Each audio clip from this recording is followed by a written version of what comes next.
Hey movie lovers! Well, I went and did my top 10 best films of 2017, so naturally I have to do my top 10 worst films of 2017.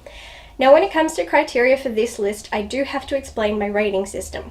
When I do a review, all movies I watch are rated on a scale of 0 to 5. However, there are some unlucky films that defy this scale and receive a rating of what I call kill it with fire.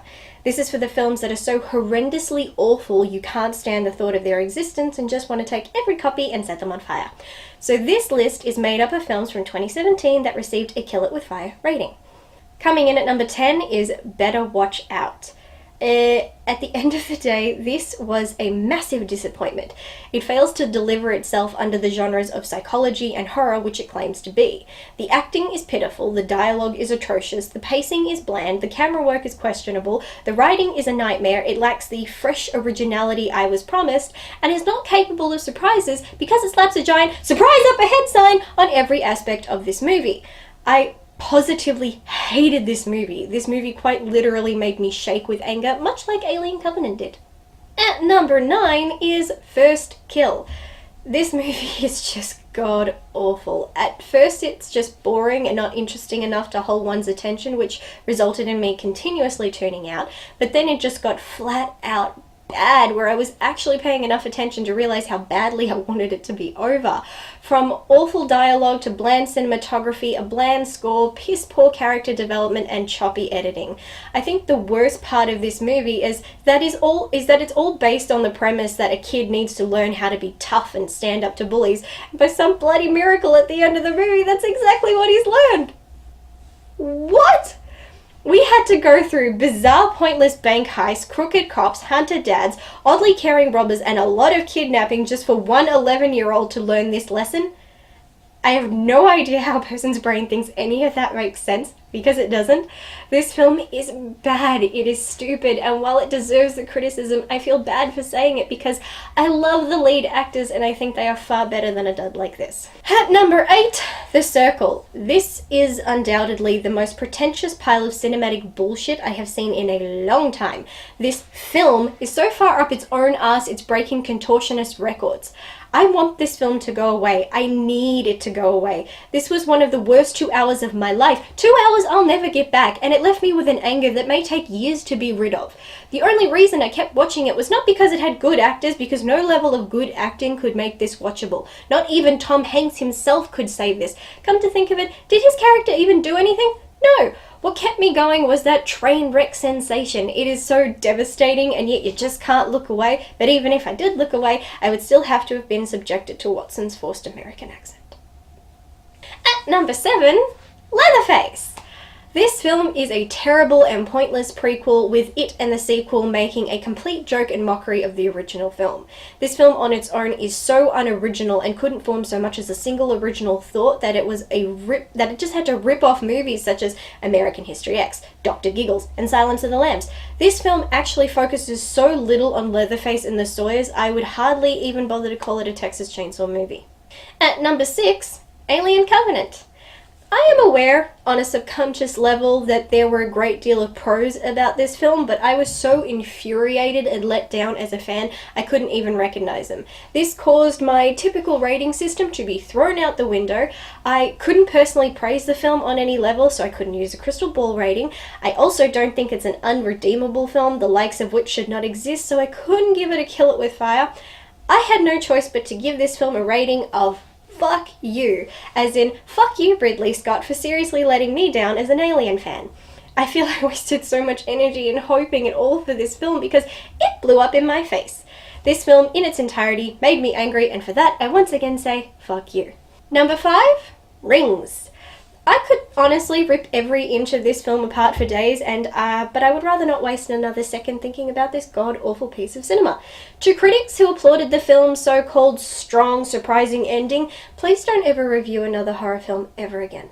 Not only was this so-called surprising ending the entire plot to the second film, or did they forget, but it was also revealed in the very first trailer.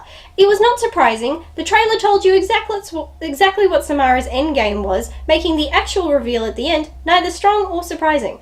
This is just another horrible horror movie. I'm beginning to think the studios think horror actually stands for horrible, and that they are doing this on purpose.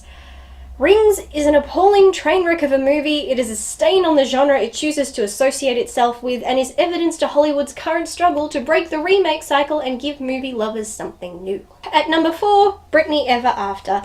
From start to finish, this movie made a mockery of the life of Miss Spears, and in case you're wondering, I'm not that big a fan of hers, so none of what I say is blind bias. This was truly a train wreck. While watching this, I felt genuinely sorry for Miss Spears and how she was being shown to the public. It's so embarrassing, it is almost cruel. If I was Britney, I would have been on the phone with my lawyers getting ready to sue every person involved in this TV movie. This was one of the most painful things I have ever seen. It's a mark against good films, biographies, and good acting. It's also a mark against basic decency. Number 3, The Black Room. Holy crap movie, Batman! So, there wasn't anything funny about this to make it a comedy, and there wasn't anything scary about this to make it a horror movie. This is more like a really bad spoof movie that forgot the jokes. I mean, this entire movie is that scene in Scary Movie 2 when Tori Spelling gets screwed by the ghost. That's what this is to a T. If that description doesn't help you, then try this. Combine Wishmaster 3 and Wishmaster 4, add in a ton of sex, spontaneous orgasms, and nudity, and that's what you get. That's the only way I can put this steaming pile of crap into words. At number 2, Asylum of Darkness. There are no words to describe how boring and bizarre this movie is. Well, I mean, they're the ones I just used, but that does not remotely describe the severity of just how boring and insane this is. I felt like I was in the asylum watching this. If I had to describe it, it would be like trying to read a book where majority of the words have been redacted. I didn't understand this at all. I had no idea what happened. I still have no idea what it's all about. But I do know the special effects, which also made no sense, were awful. Half the actors couldn't act to save their lives, and there was no way this film needed to be 2 hours long or have start-to-finish narration, which just made things more confusing. It clearly thinks it's more interesting than it is. And coming in at number 1 is The Covenant. This was one of the worst films I have ever seen. There was not one moment where I could look at it and understand how anyone managed to produce this crap. It's a disgrace to horror films, it's a disgrace to good cinema, and, well, it's just insulting to the entire industry. The plot is not engaging, and the actors only proceed to make things worse. I thank my lucky stars I had the smarts to stop watching this when I did, because had I finished it, I might have lost every remaining brain cell I had left. Now hold up, because we're not done. There is one other film that didn't make the top 10, but I definitely need to discuss it because although I was extremely generous and I gave it a rating of 0.5 out of 5, just because I took pity on the actors, it however is still one of the worst films of 2017, and that movie is 12 Feet Deep. Yes, ladies and gentlemen, this list comes with a bonus worst movie. While everyone was flocking to see 47 Meters Down, I was at home watching 12 Feet Deep, indicating 2017 was the year of measurement titles of movies about women trapped in water. Next movie they'll release is likely to be called 139 Kilometers South and will center around a mother and daughter trapped in a cave filling up with water. Or something like that, because gotta keep with the trends. This movie should be called 12 Convenient Cliched Feet Down because this movie was nothing but a series of thriller cliches and convenient plot choices which hold no logical basis in reality and only serve as a way of getting the characters from point A to point B, whether it makes sense or not. I broke down everything wrong with this movie. I went cinema sins on its ass.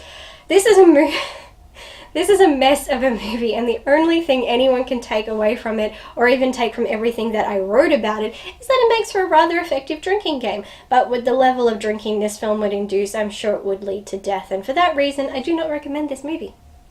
Well, that's it for my worst of 2017. Be sure to subscribe for future content and comment down below. Tell me if you've seen any of these movies and what you thought of them, and what movies made it on your worst of 2017 list. Until next time, bye! You're so lame, why don't you just go?